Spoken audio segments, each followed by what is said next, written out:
Inakusahan po ninyo si former Vice President Leni Robredo claiming that she has an alliance with communist. Meron po kayong ebidensya na nagpapatunay na si former Vice President Leni Robredo ay may alyansa sa komunista because you released this statement and accused her of conniving with communists. Because if you cannot prove or you cannot present evidence, then clearly this is a testimony that indeed Lauren Badoy and Ka Eric is spreading false information, which is a violation of Section 4. Kasagot po, Ma'am Badoy. Mr. Chair, yung tungkol po sa former Vice President, yung statement po na yon ay hindi po yon personal na opinion ko. I said all those things as the Strategic Communications Cluster Head of the National Task Force, LCAC at the time, and that was in fact the official stand of our government. Therefore, meron po siyang tinatayuan na ebidensya. Hindi ko po yun personal na opinion. Pero kayo po ang nag-disseminate ng information na yun. Opo. It could be the stand of the government, but kayo po ang nag-air ng akusasyon na yun na si Robredo ay may alyansa sa komunista. Hindi po ba? Yes, Mr. Chair, because that was part of my So job. in short po, ginamit po din yung plataforma ng SMNI to spread false information. Hindi po ba?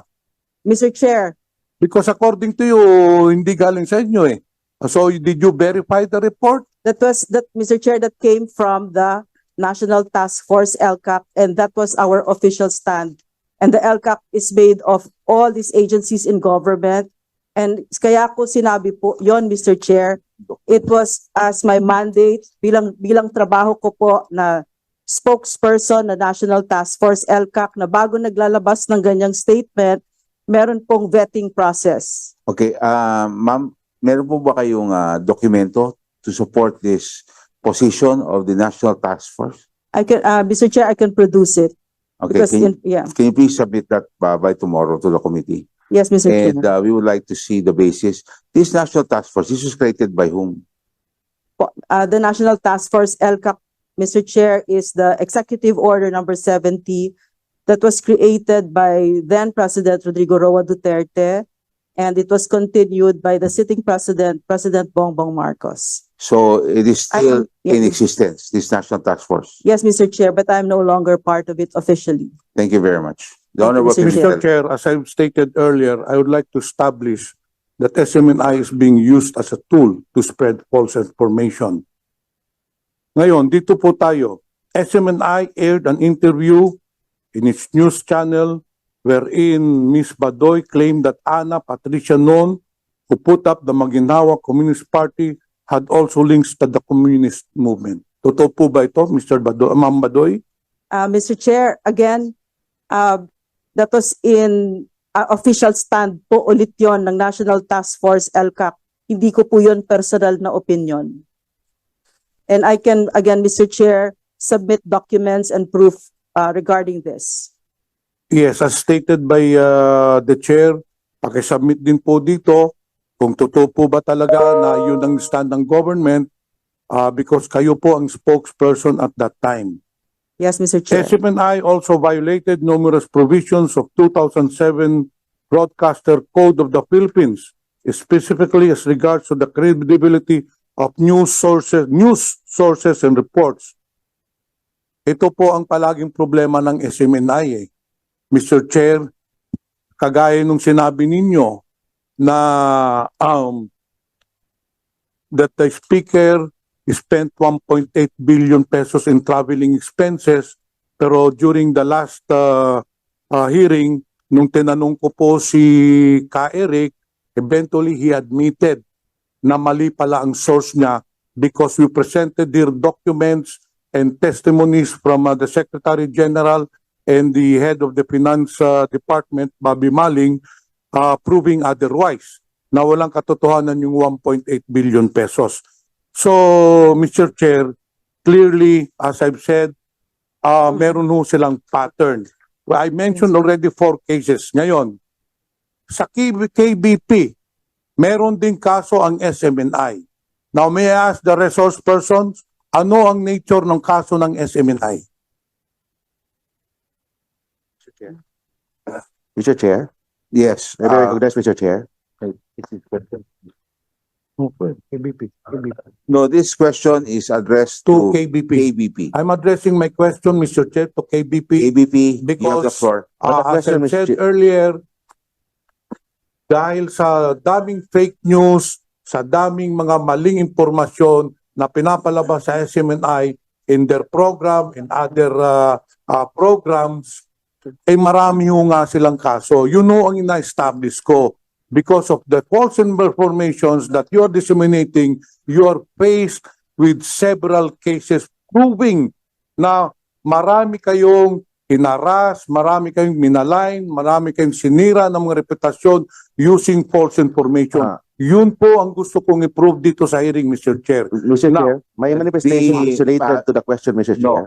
May Again, Mr. it's very Chair. specific, it is the KBP. Specific. Okay, so KBP is recognized. Meron pong kaso sa KBP ang SMNI. Ano ho yung kasong yun? Mr. Chair, the complaint was received only today. Can you please speak closer to the microphone? Thank you. The complaint from a certain Mr. Luis C. Biraugo was received only today. In fact, I was informed of it only on my way to the hearing. The complaint involves violation of the broadcast code, particularly on airing of unverified reports. Personal attack intended to malign, unfair, criticize, or attack a person, natural or juridical. Speech or action likely to incite any person to violence or antisocial behavior. Vulgar, obscene, or indecent language. Use of vulgar, obscene, or indecent language. And then use of language tending to incite violence, sedition, or rebellion. And name calling of personal insults. May we inform, however, the Honorable Committee that Suarasug withdrew their membership from KBP. And we are informed only of this afternoon. Mr. Chair, so yung complaint po ni Luis Borriago, ganun din po, hindi po ba? Maling mga impormasyon and maligning the complainant. And yung request po niya is to revoke the license of Suarasug based on these unconfirmed reports, hindi po ba? The grounds being cited are the same, although the request is to determine accountability for the previous flagrant or unmistakable violations of the law and rules. Mr. Chair. There's also a prayer for cancellation of franchise, Your Honors. Okay, Mr. Chair. so thank you from KBP. Again, ang nakasaad po doon, citing violations of Section 4, responsibility to the public, and prayer for the cancellation, revocation of SMNI license. Dito naman po tayo sa MTRCB. Alam ko po, meron din hong kaso ang SMNI ho dyan. Mr. Chair, may I ask the former SecGen, Cesar Pareha, to expound or relate to us ano naman po ang nature ng kaso doon sa MTRCB ng SMNI.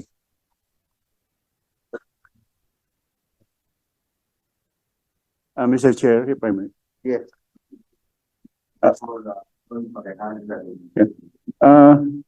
There was a case filed with us which we earlier resolved. This was earlier discussed during the last hearing about the airing of the episode on October 10 of Gikan sa Masa para sa Masa, where death threats were allegedly aired. against the Honorable Castro. And this has been resolved. We have called the parties into hearing, and they promised to not to repeat the same, and in fact, even admitted that they will be they have decided to pre-record succeeding episodes so that they can avoid having this matter on air. And this was resolved on November 9. And we have a resolution that we furnish this committee. Now, we were informed last time that despite this decision, the entity again broadcast another episode with the same content. So they violated what we have agreed upon, and we have called them to appear before the MTRCB. We gave a notice to them to appear on December 7, this Thursday, to look into this matter. So to clarify, Mr. Chair, ibig nyo sabihin, SecGen Attorney Pareha, na may resolution na yung complaint. Anong resolution ninyo? They were reprimanded? They were warned? Anong resolution nakalagay doon? They were given a warning that repeat of the similar infraction will be dealt with more severely. Nakikita po natin, Mr. Chair, pinagsabihan na ho ang SMNI na huwag gamitin yung pinagsabihan ng Suarasug or SMNI, na huwag nang gamitin yung TV network nila sa pagmamalay, pangharas ng mga tao. And in fact, galing sa testimonya ni Attorney Pareha, pinagbawalan ni sila. But in spite of that, ginawa pa rin nila. So that means, Mr. Chair, very clear na po yun na-establish natin na talagang they are in violation of Section 4. Hindi na ho Kongreso ang nagsasabi sa kanila na tigilan nila yung pag-atake. MTRCB na po. So that is a different ikangang entity from Congress. So ibig sabihin talagang palagi silang may mga kalokohan na ginagawa against individuals and entities. So I hope, Attorney Pareha, that you will, as you have said, hindi naman sinunod yung warning ninyo, so they will be dealt with severely. And I hope that you will give them sanctions para naman mabigyan sila ng ikangang lesson na they should follow what is stated Section 4, responsibility to the public, interest of the public. So, establish na po natin, 5 na ho yung kaso, pang-6 na ho yung sa MTRCB. May isang pa bang isa? We're still, we already notified them, also gave them a notice to appear regarding the episode on the fake news on the speaker's travel. And also on the same day, they will be hearing this on Thursday also. So Mr. Chair, na-establish natin 7 na yung kaso na hinaharap ng SMNI with different organizations. Doon po tayo sa National Telecommunication Commission. I understand na meron din yung kaso ang SMNI ho dyan. NTC, you are recognized. Thank you, Mr. Chair. As far as the NTC is concerned, Suarasug also has a pending administrative case. This is under, as mentioned earlier, 2022-027, and also this complaint centers on content aired over the station, specifically involving the former Vice President. So the NTC has nag-hear na po kami on this case. The respondents have already been nag-appear na po sila. They have submitted also their corresponding answers. And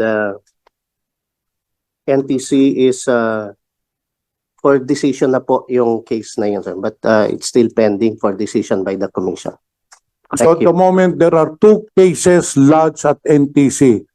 So ngayon pa lang, Mr. Chair, we have not done a full research, pero makikita po natin siyam na po ang kaso ng SMNI again with regards to Section 4. This is responsibility to the public. So Mr. Chair, nakikita po talaga natin SMNI is not a responsible network. Whereas ang ibang mga TV stations or TV networks na humahawak po ng prangkisa, they are there to entertain the Filipino people. They are there to disseminate important information, especially in times of calamities or news article for the betterment, improvement of the Filipino people. In short, as a medium to disseminate information to the Filipino people.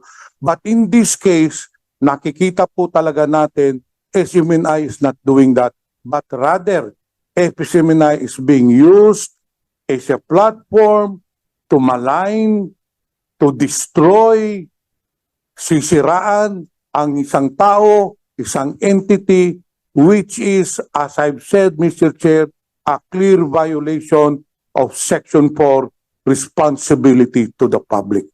So yun po, Mr. Chair, I hope na nakikita po ng committee itong mga kasalanan ng SMNI, itong mga infractions nila.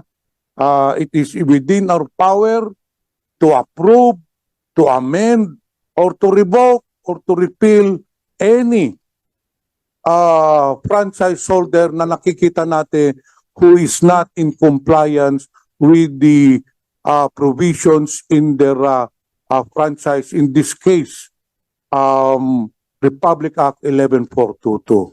Thank you, Mr. Chair. Chair. Much Vice Chair Johnny Mr. Chair. Pimentel of the Mr. Chair. 2nd District of Davao del Sur. Surigao del Sur, I'm sorry. Mr. I Chair. stand corrected. Yes, Attorney Tolentino. Mr. Chair, I'd like to manifest that with respect to the SMNI membership with KBP, we already withdraw last December 4, 2023. So the case pending with KBP is already moot and academic. And second, Mr. Chair, Wait. So, December 4, 2023, Mr. Chair. Yesterday. Yes, Mr. Chair. I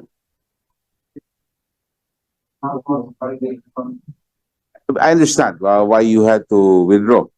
We're talking the broadcast code Because, of the Mr. Philippines. Chair, we believe that the membership of KBP is not mandatory. And in fact, So if it was not mandatory, why did you join in the first place?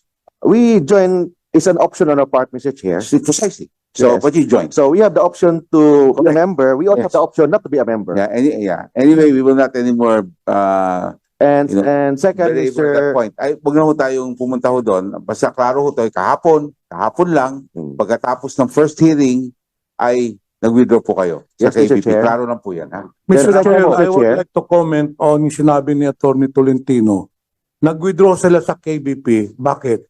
Dahil hindi nga nila masunod yung broadcast code of the Philippines. Oh. That is precisely they withdrew their membership because they could not abide by the broadcast code. Hindi nila magawa Section 3, fairness and objectivity. Hindi nila magawa ang Section 5, unconfirmed reports. Hindi nila magawa Article 4, personal attacks. Pati yung mga on-air language. That is why nga this bolsters may accusation, may allegations na hindi sila karapat-dapat bigyan ng prangkisa or bawiin ng prangkisa. The fact that they withdrew from KBP just underscores the need for the revocation of their license. Kaya kayo nag-withdraw, Attorney Tolentino, Mr. Chair, hindi nyo masunod yung code ng broadcasters of the Philippines. Hindi po ba? with all Hindi ko due, na tatanungin yan. Very clear na po yun. Thank you very Mr. much, Chair. the Mr. Chair. Honorable with all due Pimentel. respect to the